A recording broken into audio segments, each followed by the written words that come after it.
Hello, नमस्कार दोस्तों, स्वागत है आपका। आइए देखते हैं 2 जुलाई का पहले शिफ्ट की हिंदी। तो देखते हैं पहला क्वेश्चन। निम्न में से पाई वाले व्यंजनों के साथ नीचे रेखा के लगे हुए र शब्द को चुनिए। तो देखिए, ये है ये है सा, र, का, म, ठीक है। और सा, का, र, म। तो इसमें यही होगा सकर्म, जिसका कोई अर्थ होता है। सकर्म मतलब यही, जिसका कोई अर्थ निकलता है सकर्म शब्द का। दूसरा देखते हैं। दूसरे में दिया हुआ है कि एक मेज पर पुस्तक रखी है, यह कौन सा वाक्य है? तो मेज पर पुस्तक रखी है, ये सरल वाक्य है। सरल वाक्य में एक उद्देश्य और एक विधेय होता है। एक उद्देश्य और एक विधेय होता है सरल वाक्य में। लेकिन और भी जो ऑप्शन है आगे पेपर में आ सकते हैं, तो हम लोग उसको भी समझते चलेंगे। देखिए, संयुक्त वाक्य दो, इसमें दो वाक्य होते हैं और दोनों स्वतंत्र होते हैं, ठीक है। दो वाक्य होते हैं, दोनों स्वतंत्र होते हैं, और इन ये वाक्य और देखते जाइए, ये वाक्य और, एवं, तथा, या, अथवा, किंतु, परंतु, लेकिन, इनसे ये वाक्य जुड़े होते हैं, तो संयुक्त वाक्य कहलाते हैं। मिश्र वाक्य देखिए, मिश्र वाक्य प्रधान वाक्य होता है और एक उपवाक्य होता है। उपवाक्य, मिश्र वाक्य, वाक्य दूसरे के बिना अधूरे होते हैं, यानी एक वाक्य जो है वो दूसरे पर आश्रित होता है। यानी पहले वाक्य के बिना दूसरा अधूरा लगेगा, दूसरे के बिना पहला अधूरा लगेगा। प्रश्नवाचक में तो सीधा सीधा कोई प्रश्न पूछा जाए तो वो प्रश्नवाचक हो गया, ठीक है। तो इसका उत्तर हो गया सरल वाक्य। ये मेज पर पुस्तक रखी है, सिंपल है, तो ये सरल वाक्य हो जाएगा। देखिए, रा के साथ उ तथा उ का मात्रा कहाँ लगती है? देखिए, अगर ये रा लिखा है, तो अगर यहाँ पे छोटा उ की मात्रा ऐसे, बड़ा उ की ऐसे, तो ये मात्रा देखिए कहाँ लगी है? रा के बीच में लगी है, ठीक है। चौथा क्वेश्चन देखते हैं। निम्न में से अर्धविराम का सही प्रयोग, राम श्याम मोहन, नहीं, यहाँ गलत हो गया। राम श्याम मोहन स्कूल गए, अर्धविराम पूछा है, तो ये देखिए, राम स्कूल गया, श्याम घर पर रहा, ये ठीक। पांचवा, संयुक्ताक्षर शब्दों में व्यंजन के बीच क्या नहीं होता है? तो संयुक्ताक्षर में व्यंजन के बीच स्वर नहीं होता है। जैसे अख्तर लिखना है अगर, तो आधा खा और ता, ये क्या बन जाएगा? देखिए, इनके बीच में व्यंजन नहीं है। नहीं, संयुक्ताक्षर शब्दों के में व्यंजनों के बीच में क्या नहीं होता है? तो स्वर। देखिए, खा और ता के बीच में कोई स्वर नहीं है, तो ये स्वर हो गया। छठा देखते हैं। किला और कीला युग में, तो किला मतलब तो जानते हैं क्या होता है? किसी राजा का किला, यानी किला। तो किला में क्रीड़ा तो होगा नहीं, कीट भी नहीं होता है, समय नहीं होता, यानी किला मतलब दुर्ग। और कीला लोहे या अन्य धातु से बनी कील, जिसको हम लोग दीवार पे गाड़ते हैं, ठीक। सातवां देखते हैं। अनुस्वार युक्त मानक शब्द चुने। अनुस्वार युक्त, तो संगठन, ये तो ऐसा कोई वाक्य है नहीं। संगठन ऐसा भी नहीं होता। संगठन या संगठन, ये भी कोई वाक्य नहीं होता। तो सीधे देखते हैं किस वाक्य का मतलब निकलता है। तो संगठन में अनुस्वार भी है और इसका कोई शाब्दिक अर्थ भी होता है। आठवां देखिए। त्र शब्द किन दो वर्णों से मिलकर बने होते हैं? त्र आधा ता और रा से मिलकर बना होता है। तो देखते हैं और कौन कौन से। देखिए, एक तो छा होता है, ये भी दो स्वर व्यंजन से मिलकर बनता है, त्रा, ज्या और श्रा। देख लीजिए ये कौन कौन से मिलके बनता है, क्या पता आगे के पेपर में आपसे पूछ लिया जाए। हाँ एक मिनट। हाँ देखिए, छ तो ये आधा का और शा से मिलकर बना होता है, ठीक।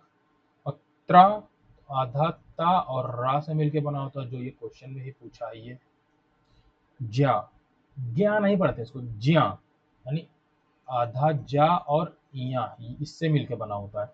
श्रा, शा और रा से मिलके बना होता है। अभी के पेपर में एक पूछा है, क्या पता ज्ञा ज्या पूछ ले, श्रा पूछ ले, ठीक है, तो इसको भी ध्यान में रख के चलना है। 9 नंबर देखते हैं, दुष्चरित्र का सही समास विग्रह है। तो देखिए सदाचारी तो दुष्चरित्र से कोई लेना देना नहीं है, दुष्चरित्र तो सेम लिख दिया लगभग। हीन चरित्र या बुरा है जो चरित्र, तो हीन चरित्र बुरा है जो चरित्र दुष्चरित्र, ठीक। 10वां, चंद्र वदन का सही समास। तो देखिए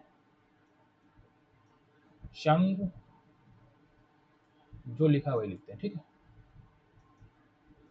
चंद्र वदन, देखिए चंद्र वदन मतलब चांद, वदन मतलब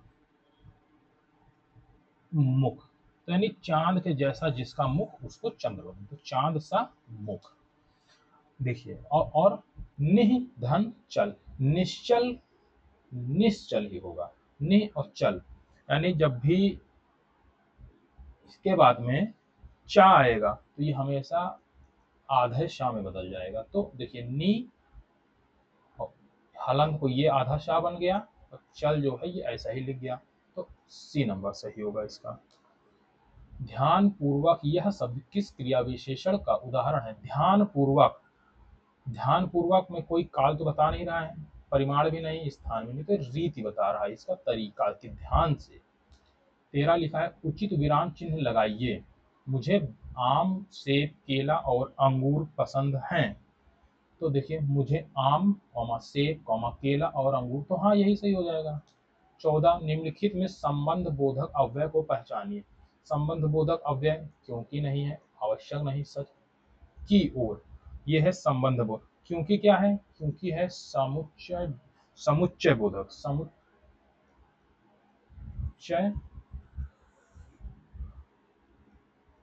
बोधक अव्यय, ठीक है। 15 देखें, मेघ का समानार्थी शब्द, मेघ का समानार्थी शब्द क्या होगा बताइए? मेघ का समानार्थी शब्द होगा बादल। तो इसका आइए और देख लेते हैं क्या हो सकता है, ठीक है। बादल, मेघ, बादल का होगा मेघ, वारिद, मेघ वारिद, नीरद, अम्बुद, अम्बुद और तोयद, नीरद, अम्बुद और तोयद, ये होते हैं बादल के पर्यायवाची। और देखते हैं, ऐसे ही हवा है, हवा का पर्यायवाची देखते हैं। हवा का पर्यायवाची पवन, वायु, समीर, अनिल, ठीक है। अब देखिए ध्यान से एक चीज, यहाँ अनिल है, अगर ये अनल लिख गया तो ये अग्नि का पर्यायवाची हो जाएगा, ठीक है। अब गगन का देख लेते हैं, गगन का पर्यायवाची, गगन का पर्यायवाची होगा आकाश, नभ, क्या?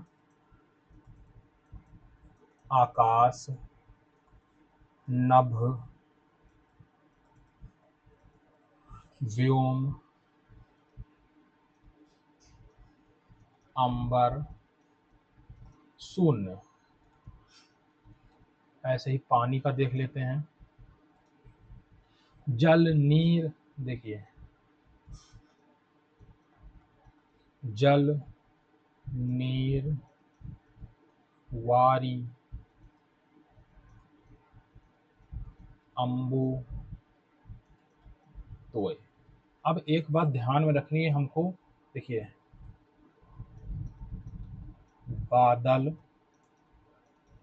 पानी और कमल का पर्यायवाची। एक पर्यायवाची अगर आप याद कर लेते हैं तो इसमें आपको तीनों याद हो जाते हैं। जैसे देखिए बादल में क्या लिखा है, नीरद, तो अगर यहाँ नीरद है, ठीक है, और पानी से हम बादल का और कमल का पर्यायवाची बना सकते हैं। देखिए अगर पानी का नीर है, ठीक है, अगर पानी का नीर है तो बादल में नीर में अगर हम नीर में, एक मिनट, नीर में दा जोड़ दिए, नीर में क्या जोड़ दिए, दा, नीर मतलब पानी और इसमें दा जोड़ देते हैं अगर, तो ये बादल, नीर का कोई भी पर्यायवाची हो उसमें आप दा जोड़ेंगे तो बादल हो जाएगा।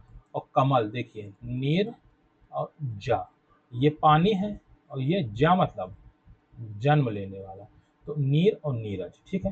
पानी वाले पर्यायवाची में अगर दा जोड़ेंगे तो बादल का पर्यायवाची हो जाएगा, अगर जा जोड़ेंगे तो कमल का पर्यायवाची हो जाएगा। अगला क्वेश्चन देखते हैं, इनमें से देशज शब्द चुने। तो देशज हमारा गड़बड़, गड़बड़, भड़ाभड़, ये सब जो भी है ये देशज ही होगा। घाट घाट का पानी पीने का अर्थ होता है कि काफी अनुभव, जो कहते हैं ना अरे हम बहुत घाट घाट का पानी पिए हैं, हमको आप मत बताइए, यानी मुझे काफी अनुभव है। 18 देखते हैं, इसमें लिखा है राम धन आलय, तो ये वृद्धि संधि है, नहीं दीर्घ संधि, क्योंकि माँ प्लस आ प्लस बड़ा आ, यानी इसमें आ में आ जुड़ा, तो ये रामालय हो जाएगा, रामालय।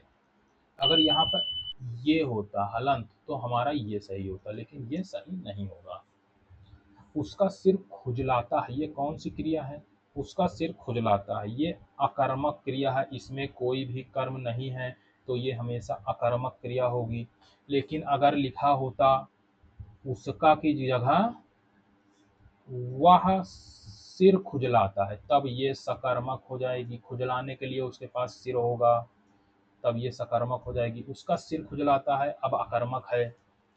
मेरा विचार है कि आज घूमने चलो, यह कौन सा वाक्य है। देखिए मेरा विचार है कि, अगर मैं इतना बोल के चुप हो जाऊं तो क्या लगेगा आपको कि ये वाक्य कैसा है, अधूरा है। अगर मैं इतना ही बोल दूं कि आज घूमने चलो, तब भी अधूरा है। यानी ये मिश्र वाक्य है, एक वाक्य दूसरे पर आश्रित है,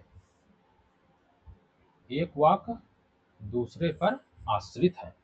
चलिए आइए अगला देखते हैं, श्याम पानी पीता है, बताइए कि इसमें क्रिया किस प्रकार की है। तो श्याम पानी पीता है, तो पानी क्या है, श्याम किसको पीता है, श्याम पानी को पीता है, तो यहाँ पे तो कर्म है ना, तो ये सकर्मक क्रिया, एक और सकर्मक में कौन सा, एक ही कर्म है ना, तो एक कर्म वाली क्रिया है, ठीक है। भैंस का दूध कितने रुपए लीटर है, तो दूध है, लिक्विड, द्रव्य है, तो ये द्रव्यवाचक हो जाएगा। चंद्रमा तथा ब्राह्मण के लिए तो हमेशा हम बताया है कि ये द्विज होता है। देखिए क्योंकि द्विज मतलब होता है जो दो बार जन्म ले, द्विज हम चंद्रमा को भी कहेंगे क्योंकि अमावस पूर्णिमा दो बार जन्म लेता है बार बार, और ब्राह्मण भी द्विज होते हैं, क्षत्रिय भी द्विज होते हैं, दांत दांत भी एक बार टूटता है तो दोबारा जन्म लेता है, तो द्विज मत समझ लीजिएगा। तरंग और तुरंग, तुरंग मतलब होता है तुरंग, देखिए तुरंग मतलब होता है तुरंत गमन करने वाला, अर्थात घोड़ा यानी अश्व, तो अश्व तो इसी में दिया है, बस सही हो जाएगा 24 नंबर। चुल्लू भर पानी में डूब मरना, चुल्लू भर पानी में डूब मतलब शर्म अनुभव करना। सॉरी, दंत का तद्भव रूप, दंत का तद्भव रूप पता है, दांत होगा। महल शब्द का विपरीतार्थक महल से झोपड़ी, अपोजिट एकदम।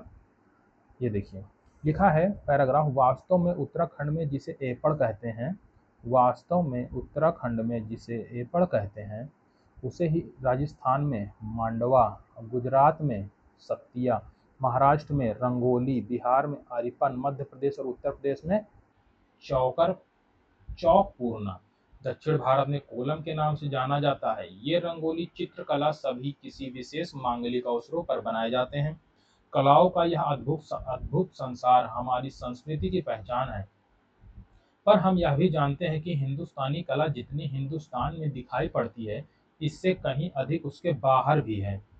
यह ध्यान देने की बात है कि यहाँ की कला अन्य देशों में किस प्रकार विकसित और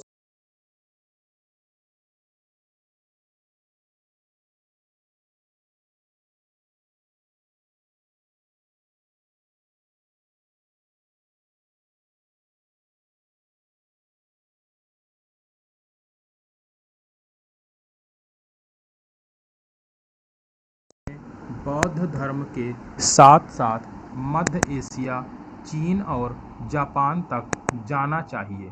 तिब्बत और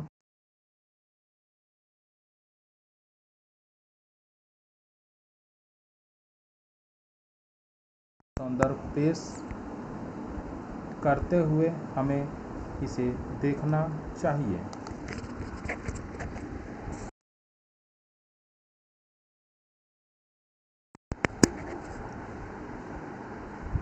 गद्यांश के अनुसार रिक्त स्थान की पूर्ति कीजिए। कलाओं का अद्भुत संसार हमारी संस्कृति